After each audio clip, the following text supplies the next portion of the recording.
My two childhood friends, Chloe and Zoe, were the center of attention wherever they went, possessing a kind of magnetism I never had. I was, by all accounts, just an average-looking guy who happened to be in their orbit. The day they cornered the handsome, quiet student everyone was whispering about, I became part of the spectacle. Every eye in the vicinity turned to me, watching as if a particularly juicy scene in a drama was about to unfold. Chloe's voice was as cold and sharp as ever when she spoke, her words cutting through the air. "You're too ordinary," she said, her expression flat. "I don't feel anything for you." Zoe, ever the follower, chimed in with a look of feigned innocence. "Sorry, but if my sister doesn't like you, I don't either." I paused for a beat, letting their words hang in the air for a moment before I simply walked past them, my expression completely unfazed. I approached Daniel, the student they had been addressing, and handed him the envelope that had been in my hand. From the corner of my eye, I could see the stunned looks on my supposed friends' faces. I tilted my head slightly, a small, humorless smile on my lips. "Why do you two always assume everything is about you?" Later that day, I was fixing my hair in the hallway mirror, taking a deep breath and glancing at my watch. School had been out for a good half an hour. It was strange. Usually Chloe and Zoe would have come to find me by now. Their last teacher was known for running late, but never this long. I slung my backpack over my shoulder and made my way toward their classroom. Peeking through the small window in the door, I saw the room was mostly empty, but the scene in the center was unmistakable. A young man in a crisp white shirt sat between Chloe and Zoe, patiently explaining a lesson. I knew him, of course. It was Daniel, the top student the school had gone to great lengths to recruit. The very first day he arrived, a photo of him became the most talked-about topic on the school's online forum, earning him the unofficial title of Campus King. Just then, Chloe, who was normally so reserved and quiet, let out a soft laugh at something Daniel said. She propped her chin on her hand, her gaze lazily fixed on him. "You're incredible," she murmured. Zoe, as lively as ever, formed a cute heart shape with her fingers. "How did I not see that inequality before? Daniel, you're a complete genius." The warm afternoon sun streamed through the window, bathing the three of them in a golden light, making them look like a serene oil painting. To me, however, the sight was blinding. I knocked on the doorframe, trying to make my voice sound as casual as possible. "Not heading home yet? I'm starving." The impromptu lesson paused, and both of my friends looked up at me. A flicker of annoyance crossed Chloe's face. Zoe glanced at her sister before quickly getting up and pulling me out into the hallway. With a bright smile, she explained, "Alex, don't get the wrong idea. My sister is just asking Daniel for some help with her schoolwork. He just got here and already topped our year." "Does asking for help require getting that close?" I wanted to ask, but the words caught in my throat. Instead, I just mumbled, "How much longer will you be?" Zoe didn't give me a straight answer. She leaned in, her eyes scanning my face for a moment before she wrinkled her nose. "Your cologne is way too strong today," she said. "Sis wouldn't like it." I froze. Daniel's clear voice still audible from the classroom, explaining some mathematical concept I couldn't begin to comprehend. Is it really that strong? I wondered. Just as I was lost in my reflection in the small mirror, Daniel stood up and began to pack his bag. Chloe frowned. "You're not going to continue?" Zoe whined playfully. "Daniel, there's no rush to get home. Keep going." But Daniel simply shouldered his bag, his tone cool and detached.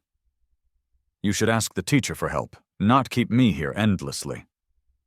With that, he walked out of the classroom without a second glance at me, though he did make a point to sidestep me so he wouldn't bump into me. Zoe, rushing after him, nearly knocked the mirror from my hand. I frowned and followed them out. Honestly, I expected them to be furious at Daniel for his blunt dismissal, especially Chloe. I knew how proud she was. But to my surprise, they weren't. They just followed him, keeping a careful distance, like two princesses trailing behind their knight in shining armor. "He's just so excellent," Zoe gushed to her sister. "He teaches so well, he's a total star. Such charm. It's the first time I've ever lost to a guy. It's a fresh feeling, don't you agree, sis?" Chloe just gave a slight, almost imperceptible nod.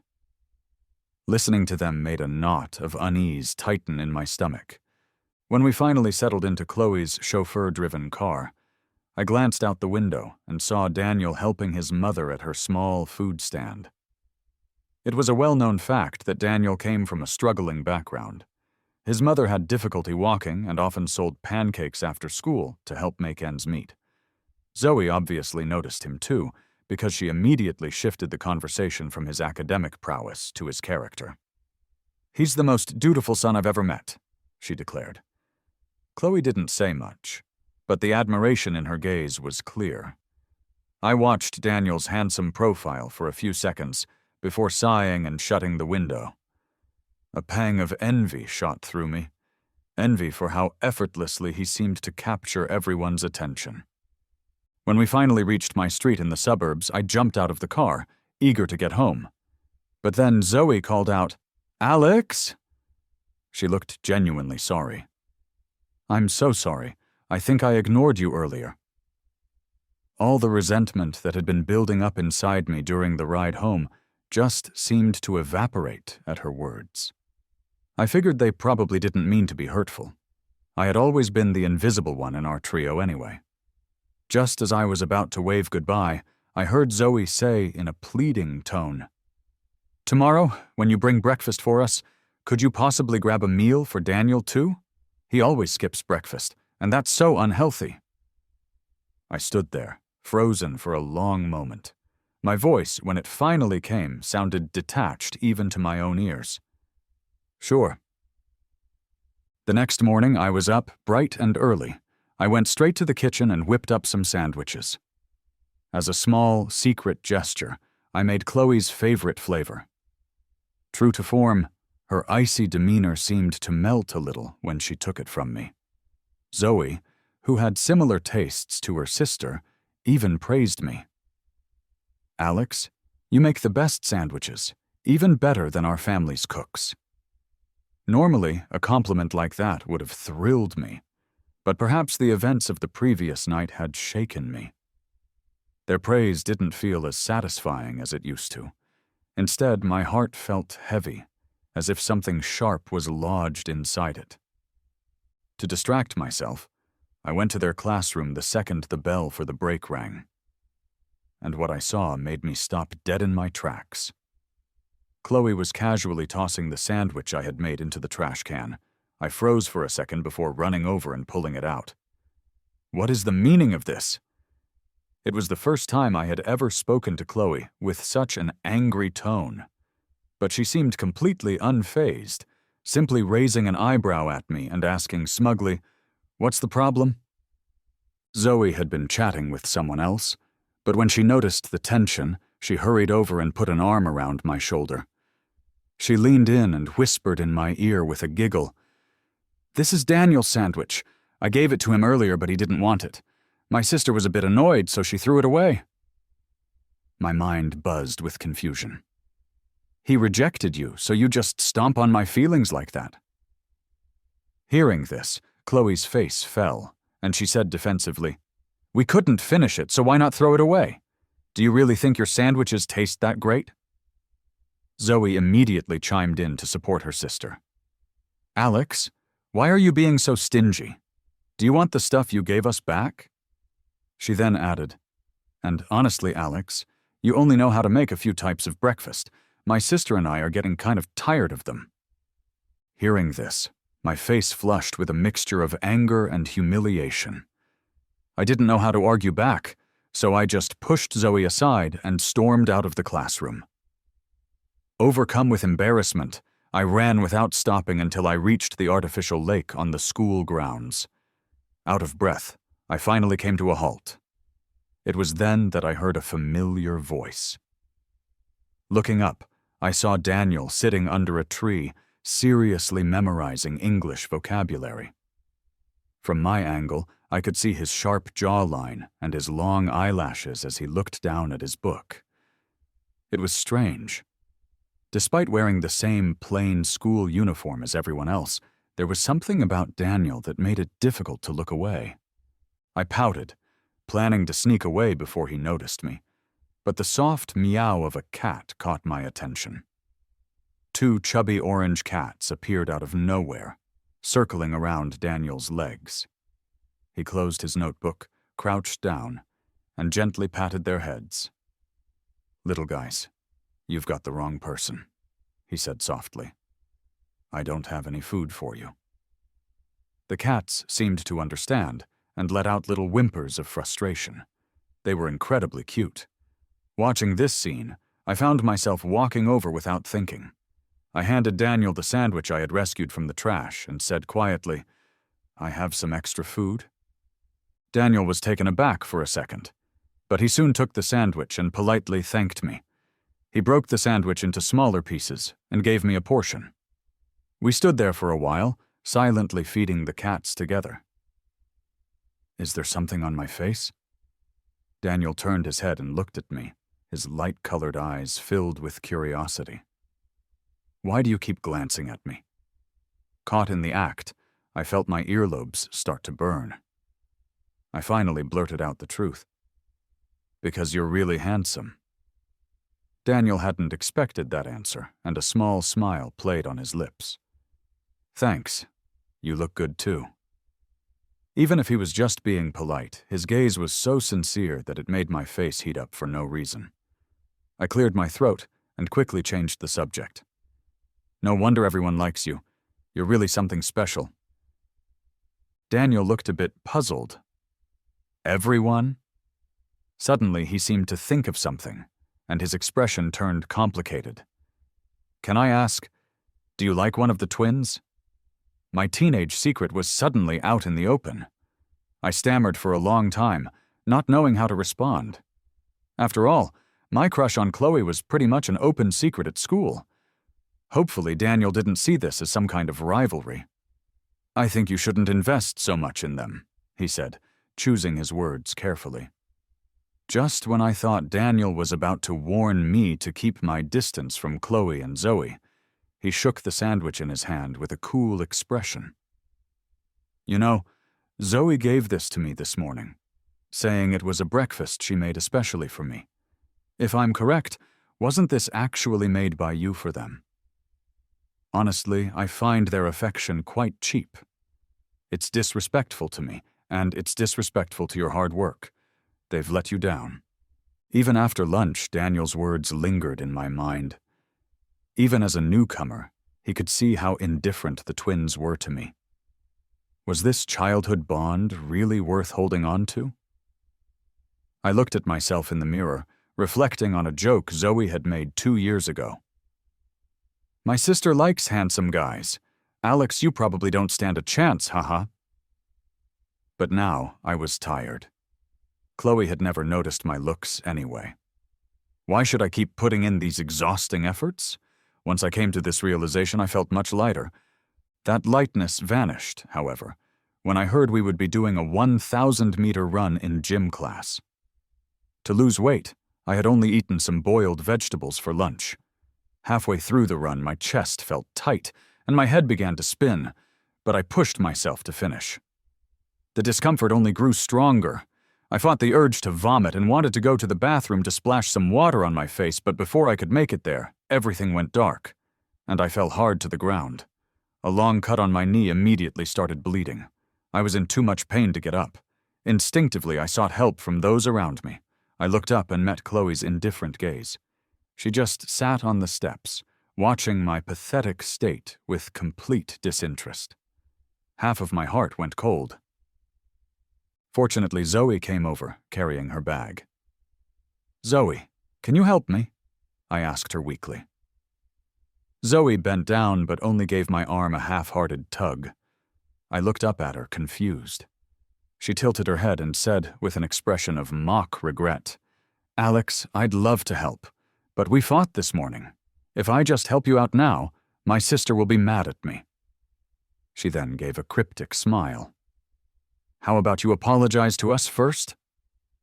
I stared at Zoe, unable to believe what I was hearing. As I sat there for too long, people around us started whispering. "Who's that on the ground?" "Don't you know? It's Alex from Class 3, the guy who's always with the twins." "Really? I always thought he was a looker. Why does he look so pathetic?" More and more eyes filled with mockery landed on me. I broke down, covering my face with my hands. I didn't want anyone to see me in such a fragile state. Zoe still had a smile on her face as she whispered softly in my ear, "Alex, why are you being so stubborn? This could all be over with a small apology to my sister." Anger churned inside me. I used all my strength to shove her away, trying to get up from the ground on my own, but someone else was quicker to help me. Daniel seemed to have rushed over, a sheen of sweat on his forehead. He propped my arm over his shoulder, glaring coldly at Zoe as he scolded her. "Did a dog eat your conscience? A friend falls and you don't even help?" Zoe looked stunned for a moment, then hurriedly waved her hands, saying, "Daniel, you misunderstood. I was just joking with him." She seemed genuinely concerned about how Daniel perceived her, so she quickly changed her carefree demeanor and said to me in a good-natured tone, "Alex, are you hurt? How about my sister and I help you to the nurse's office?" Out of the corner of my eye, I noticed that Chloe had also come over at some point. She bent down, wanting to take me from Daniel's hold, as if assuming I would agree without question. But why should I? A sudden wave of annoyance I had never felt before rose within me. I stepped back, letting Chloe's attempt to help fall short. "I don't need it." I looked up at her, my expression emotionless, and reiterated sternly, "I don't need your fake help." This left both Chloe and Zoe speechless. It was the first time I had ever firmly rejected them like that. Zoe still wouldn't give up and tried to grab my arm, but she was blocked by Daniel. "By the way," he began, slightly lifting his gaze to glance at Chloe and Zoe, "bullying the defenseless, it's really low of you." On the way to the nurse's office, with Daniel supporting me, I kept my head down, avoiding eye contact. Noticing my silence, Daniel asked gently, "What's wrong? Is your knee really hurting?" I shook my head, staying silent. The pain in my knee was bearable. What scared me more were the strange looks people were giving me. After a moment of silence, Daniel said softly, "If you don't mind, you can tell me about it." I quickly glanced at him, then lowered my head again, feeling deeply insecure. "I think I'm really ugly." The words from the other students earlier felt like daggers, especially the whispers about my appearance. It stirred up bad memories. In elementary school, there was a looks ranking list among the girls, and because of my freckles, I was named last. Everyone erupted in laughter when my name was called. Then, in middle school, a girl told me straight to my face how ugly I was, even asking if I hadn't washed my face because of the freckles.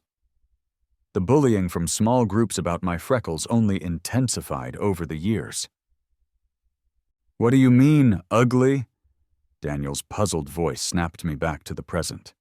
He gestured for me to sit on a bed in the nurse's office. Then, looking down at me, he said honestly, "When you smile, you have a cute dimple, and your eyes curve like crescent moons. If it's the freckles you're worried about, then I'll say this. They're like marks left by angels, showing that you're cherished and blessed." Hearing this, I stared blankly at him. Nobody had ever said anything like that to me before. Could freckles really be symbols of angels? "You often tell me how good-looking I am," Daniel said with a sigh, sharing his own struggles. "The fact is, I've also faced harassment because of my looks back in middle school." He continued, "I just want to say, you shouldn't live by other people's standards. The insults of the ignorant aren't worth letting them make you apologize for being you. Remember, you're really great. Before the school nurse approached to check on us, Daniel kindly adjusted my torn clothes, saying once more, "Alex, you're really great." Daniel returned to class after I insisted he go. The moment he left, tears welled up in my eyes, not from sadness, but from gratitude. While the nurse was bandaging my knee, I felt my body shaking from crying. The nurse then started advising me, "Next time, make sure to eat properly. Don't rely on the nurse's office for low blood sugar. If I'm guessing correctly, you're skipping meals for weight loss, right? Listen, being healthy is the most important thing. You're in high school, focus on studying first. You can think about dieting when you're in college." I nodded firmly. I had started trying to lose weight after a gathering 6 months ago. Zoe had lost a dare and was punished by having to do 10 squats while carrying me. She managed, but complained as she set me down. "Alex, there's too much meat on your arms." I had wanted to retort, but Chloe's strange look left me red-faced and silent. Quietly, I vowed to become thinner and more muscular. But today, my mind had changed completely.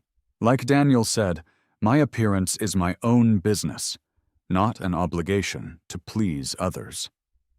No one deserved to make me do something I never wanted to do in the first place. With only 4 months until the college entrance exams, I decided I should focus on my studies. Once the bandaging was done, it was time to head home. As I packed my bag and stepped out of the classroom, I realized it had started to rain. I hadn't brought an umbrella.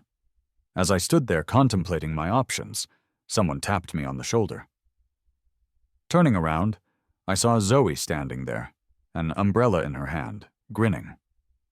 "Alex, come with us." She moved aside, revealing Chloe behind her, who was also holding an umbrella, her expression calm. I looked at them in silence.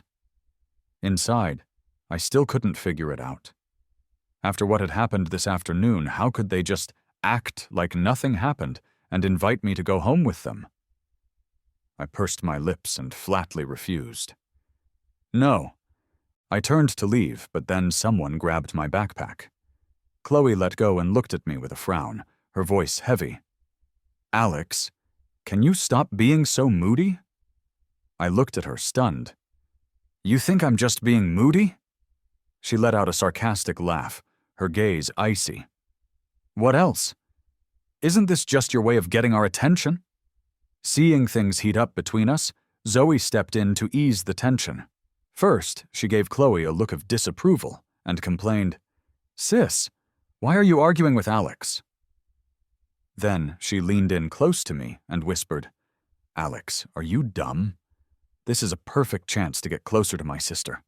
I used to love rainy days. It meant I could share an umbrella with Chloe and have an excuse for some physical contact. Chloe would always sound annoyed, warning me to bring my own umbrella next time, but when I held onto her arm, she never said much. In fact, she would subtly tilt the umbrella more toward my side. Those little things had piled up and made me fall for her, deeply and helplessly. But now, looking at the pouring rain outside, I realized I didn't like rainy days anymore, so I turned them down again. "No." Zoe's smile froze on her face. Being rejected twice put both sisters in a foul mood. Chloe especially looked at me, her lips curled in a sneer.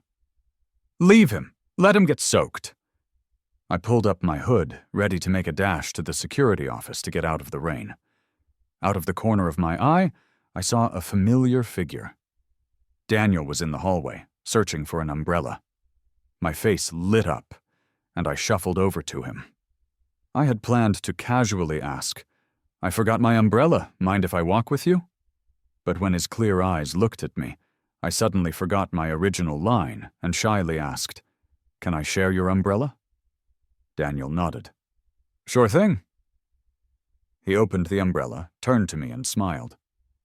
"It's a bit small, so stay close." I flashed a smile back. "Okay." Daniel's umbrella was indeed small, and the tiny raindrops kept hitting our shoulders, But neither of us cared. We just quickened our pace without a word. When Daniel and I got to the school gate, his mom was already waiting for him. She resembled Daniel quite a bit. When she spotted us, her eyes brightened, and she hobbled over, an umbrella in hand. "Mom," Daniel rushed to her. "Didn't I tell you not to pick me up on rainy days? Why did you come?" His mom smiled warmly. "I've been limping for years, darling. Don't worry." Then she suddenly turned her gaze to me. "Daniel, is this your good friend?" Before Daniel could reply, I nodded eagerly and sweetly greeted her. "Hello, ma'am." Her face lit up with a big smile. Seeing our interaction, Daniel grinned too. He seemed curious, asking me, "Alex, how are you getting home?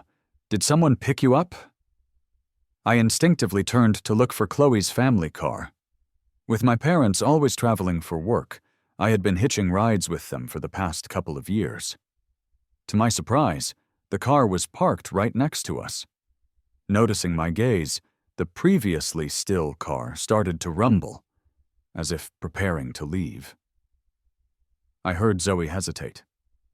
"Sis, it's still pouring. Are we really going to leave Alex?" Chloe threw me a cold glance through the window. "Let's go." Almost as an afterthought, she added, "We don't have to worry about him. His parents don't, so why should we care if he appreciates it?" The car started and drove off, splashing a bit of dirty water in my direction. Thankfully, Daniel quickly used the umbrella to shield me. He must have overheard Chloe and Zoe's conversation. Looking worried, he asked, "Alex, you okay?" I admit, when the car took off, I felt a pang of fear and confusion, like I'd just been abandoned. But soon, that negative feeling was replaced by something lighter. Watching Chloe and Zoe leave, I calmly said, "I'm good, I'll just grab a cab." Daniel and his mom, both incredibly kind and patient, waited until I was safely in a cab before they left. Sitting in the taxi, watching the raindrops slide down the window, I realized I didn't feel lonely at all. That night I had a dream. In it, I was being bullied at school for my looks and wanted to tell my parents. But when I opened the door to their study, they were in the middle of one of their usual shouting matches.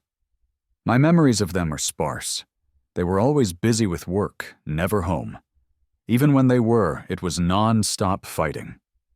This had turned me into someone who avoids conflict at all costs, always backing down in an argument. I dreaded hearing people argue, so whenever there was a disagreement, I was usually the first to give in. But that time in the dream, something was different. They were talking about me. My dad was furious. "Every time I come home, we fight. Do I owe you something? Let's get a divorce." My mom chuckled sarcastically. "Fine, I'll take the house. You can have the car and the kid." My dad frowned. "We're not close. Why should I take Alex?" "Why not?" my mom retorted. "You want me to take him instead?" Hearing that, I quietly closed the door, shelving any thoughts of seeking their help. Back at school in the dream, the same group still hassled me. They demanded I hand over all my pocket money. When I refused, they dragged me into the bushes and beat me up. It was Chloe and Zoe who saved me. Coincidentally, they were not only my classmates, but also my new neighbors. To show my gratitude, I put my half-month's allowance in an envelope and handed it to them in person. At first, Chloe thought it was a love letter and seriously rejected me. I'm not into dating. Zoe, however, couldn't resist her curiosity and tore open the envelope right there. When she found out it was cash, she looked at me in surprise. "Wow, sis, he's so cute. This is the first time I've received pocket money from a guy." I looked at them cautiously and said carefully, "If you like, I can also give you my other half-month's allowance, as long as you protect me for the next few days. Honestly, I'm really scared of that group causing trouble for me again. I'm no match for them. I'm not doing well in my studies, and I've mentioned it to the homeroom teacher, but she clearly didn't care. Chloe and Zoe exchanged a subtle glance at my words. Zoe stepped forward first with a friendly smile. "You're quite an interesting guy. How about this? You don't need to pay us. Just be our obedient little follower, and we'll protect you, okay?" I was a bit dumbfounded. I instinctively looked toward Chloe, who seemed more reliable. To my surprise, she lifted her chin, waiting for my response. With her striking features, she looked down at me quietly. My heart skipped a beat, like fireworks exploding. So, in a moment of madness, I agreed to their request. I woke up from the dream, rubbing my hair, and wondering why I was dreaming about things from so long ago. After freshening up, I put on my school uniform and grabbed a cab to school. As I arrived, I immediately spotted Daniel's mom at her pancake stand. It was pretty early, and there weren't many people at the school gate yet. Daniel's mom saw me and waved with a smile.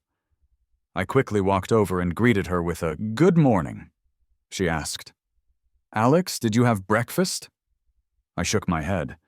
Daniel's mom enthusiastically made me a pancake, loaded with fillings and sauce. Holding the hefty pancake, I felt a bit embarrassed and tried to pay her, but she refused to take my money, gently urging me to hurry to class. My heart felt warm.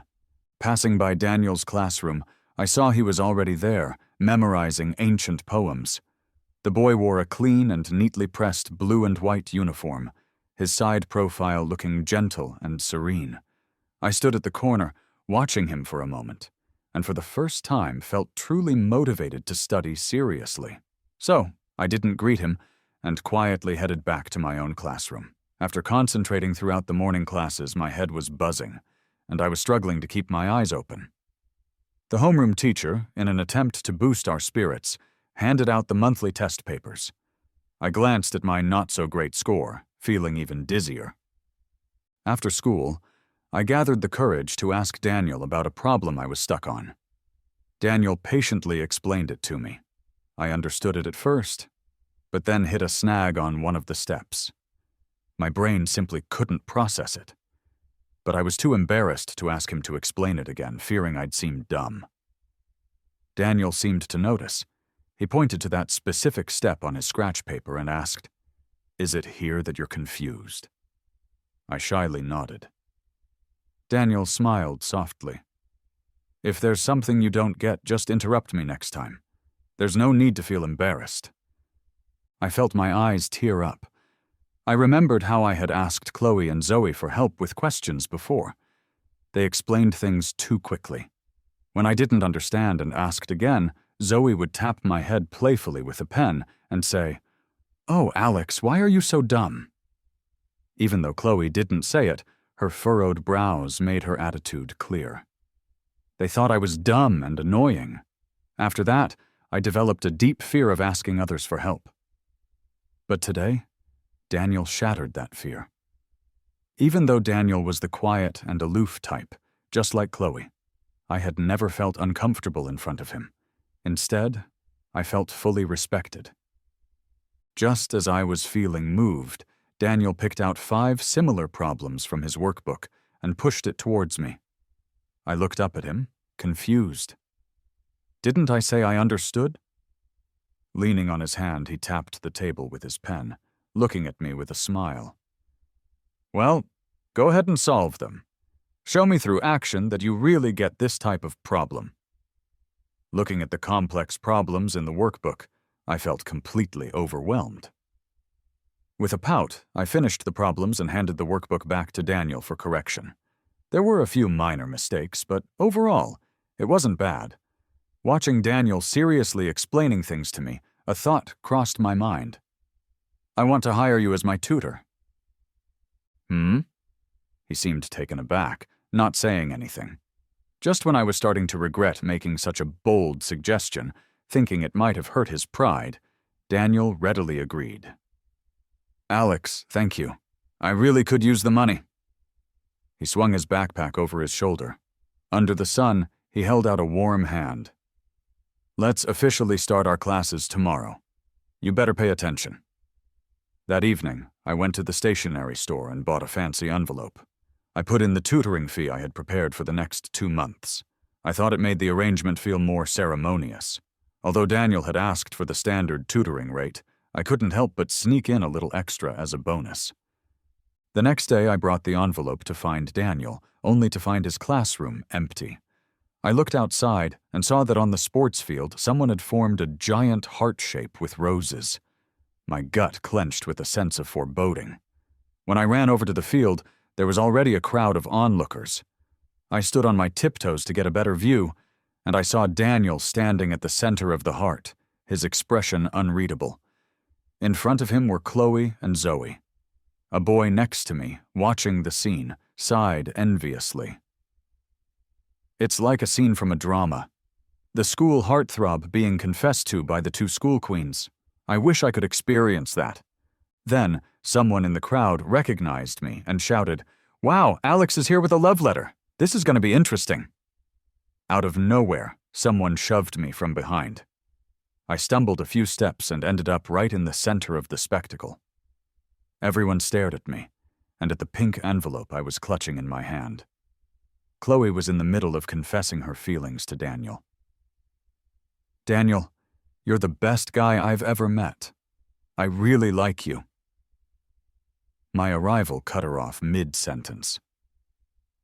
Chloe glanced at me, then paused when she saw the envelope in my hand.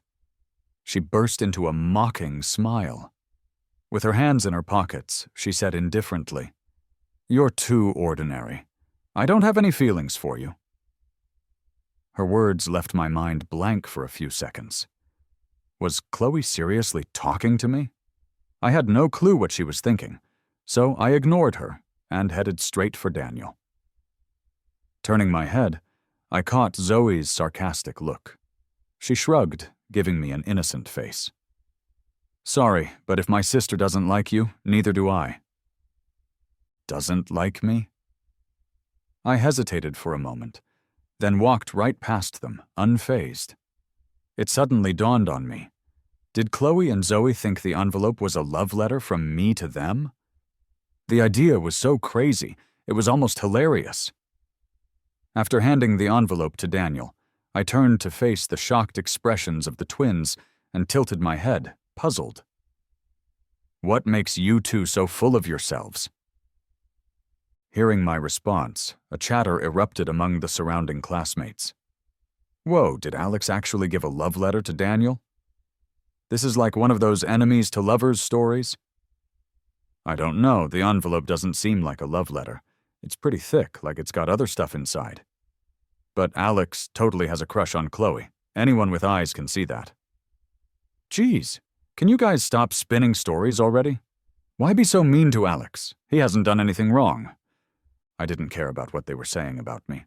I just stared at Chloe and Zoe, determined to straighten things out with them once and for all. I've always acted beneath you two, which gave you the wrong idea that I was easy to bully. I chuckled bitterly, my eyes cold as I looked at them. Chloe turned her head away uneasily, snapping, "So, Alex, what are you trying to say? Quit being cryptic. You came here now to stop me and my sister from confessing to Daniel, right?" She was cut off with a yelp because I rolled up my sleeve and slapped her hard across the face. Smack! What do I want to say? I let out a cold smile, my voice firm and loud.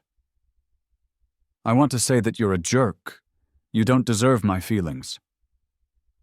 Chloe held her cheek, the red mark of my hand plain on her pale face, leaving her utterly stunned. Zoe, standing behind her, was shocked too. Alex, how could you hit my sister? Oh, right, I almost forgot about you. I raised my hand high again, slapped Zoe, and grinned. Your sister's a jerk, and you're a bit better, but not by much. After I said that, a dead silence fell over the crowd. Then someone started clapping out of the blue. Scattered applause broke out around the playground, mixed in with a few praises. He's so cool. I can't believe he slapped them like that. Daniel took off his headphones, closed the dictionary he was clutching, and kindly handed me a wet wipe. I took it, wiped my hands carefully, and laughed. Feel free to like whoever you want, except for Daniel. But don't come acting like fools in front of me again. Actions have consequences, you know. Slapping you hurt my hand too." With that, I took Daniel's hand and left without looking back. After that day, my reputation soared on campus. But when people talked about me, they no longer saw me as the twins' lackey. Some junior girls even started asking for my contact info, though I politely turned them all down. I assumed that after I had called them out so publicly, Chloe and Zoe would be too embarrassed to bother me again. But to my surprise, they started seeking me out more than ever, trying to be friends again. I just regretted not slapping them harder. One day in gym class, the teacher announced we could do whatever we wanted. Feeling thirsty, I returned to the classroom to fetch my water bottle. After taking a big gulp, an odd taste hit me. I frowned, trying to spit it out, and then everything went black. When I came to, I realized I was tied up with ropes. In front of me were a bunch of sketchy-looking thugs. Seeing me awake, they flashed malicious smiles. I tried to stay calm. "Who are you?" the leader sneered. "Who we are isn't important. What matters is that you messed with the wrong people." What followed was a weird performance where each of them said something cliché and threatening. Their words made no sense to me, and my fear began to fade. I mean, who could be scared of people with such obviously low IQs? Before they could do anything else, the door was kicked open. Police officers rushed in and easily subdued the thugs. The once smug group quickly turned spineless and begged for mercy, and then Daniel walked in. After untying me, he checked if I was hurt and asked anxiously, "Alex, are you all right?" I hugged him, shaking my head. "I'm okay. Did you call the cops?" Seeing that I was fine, Daniel sighed in relief and explained, "You didn't show up for our tutoring session, so I went to your classroom. People said they hadn't seen you since gym class. I tried calling you, but you didn't answer, so I called the police right away." He patted my back, comfortingly, a trace of fear in his voice. "Thank God you're safe. You don't know, my heart almost stopped when you disappeared." Although those thugs hadn't caused me any actual harm, it would be a lie to say I wasn't scared. What if the cops had been just a bit later? I couldn't risk what might have come next. After a brief scare from the police, the thugs spilled everything. As I had suspected, the masterminds were Chloe and Zoe. The gang leader admitted, "Those two paid us a lot of money to specifically scare a kid named Alex from the experimental high school. When he got really scared, they planned to swoop in like heroes and save him." The police officer who listened to the whole thing said, "This is just ridiculous." They immediately brought Chloe and Zoe to the station. At first, the two wouldn't admit anything. But once the police pulled up the transaction records, Zoe caved. She said they just wanted to scare me, not actually hurt me. She even tried to play the victim card. "It's Alex's fault for ignoring me and my sister lately. He even blocked all our contacts a few days ago." Chloe wasn't as dumb as her sister, but other than admitting her mistake, she wouldn't confess to anything else, insisting it was all just to scare me. At first, I thought they were just childish and self-centered, but now I saw them as both stupid and malicious. Perfect examples of deceitful people. Too lazy to argue with them, I made a statement, and then went home with a police escort. Chloe and Zoe were adults. They had to face the consequences of their actions. In the end, the police detained them for 7 days for provoking trouble. During that time, their parents came to me, saying all kinds of nice things and hoping I would sign a reconciliation paper, but I refused. I'm not sure which helpful journalist leaked the story, but the ridiculous kidnapping attempt made the local news the next day. Chloe and Zoe were now infamous in our city. Meanwhile, their families' companies faced backlash, too. Their actions were so outrageous that the school expelled them shortly after to protect its own reputation. When I got home one day, I noticed a "for sale" sign on the villa across the street. It seemed they had moved out. The rumor at school was that no high school nearby would accept Chloe and Zoe, so their embarrassed parents sent them abroad to study. "Alex, why are you daydreaming?" Daniel's voice snapped me out of my thoughts. He pinched my cheek, a bit annoyed. I snapped back to reality and apologized with a good attitude. Whatever happened to them, it didn't really matter to me anymore. There was only one thing on my mind now: studying. With only 2 months left until the college entrance exam, I tossed those irrelevant thoughts out of my head and got back to my private tutoring session with Daniel. The exam was finally over. Daniel and I went back to school to pack our things. As I was cleaning out my locker, I suddenly found a letter stashed inside. "Sorry, Alex. We didn't mean for this to get so out of hand. Just half a year ago, we were walking to and from school together, eating in the cafeteria every day. You might not believe this, but we saw you as a true friend, maybe even more. We were too proud to share our feelings, so we tried to hide them by putting you down, especially me.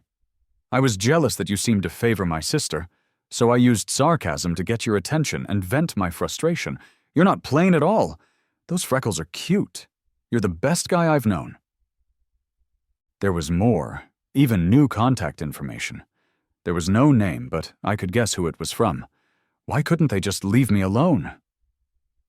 Even after moving abroad, they were still trying to annoy me. They couldn't seriously think their apology was sincere or expect me to be touched and forgive them. Could they? Daniel noticed I was standing still. "Alex, what's up?" he asked, curious. I slowly tore the letter into tiny pieces. Then I turned and smiled at him. "Nothing. Just found something unimportant." After organizing my books, I tossed the shredded letter and some other old stuff into the trash can. Then I jogged over to Daniel, excitedly saying, "Let's go. I'll treat you to that amazing barbecue place." Daniel followed me willingly. For some reason, I glanced back one last time. A breeze scattered the shredded pieces of the letter from the trash can into the nearby bushes, where they soon vanished, as if they had never existed. But who cared what those two thought? I was about to start a brand new chapter in my life,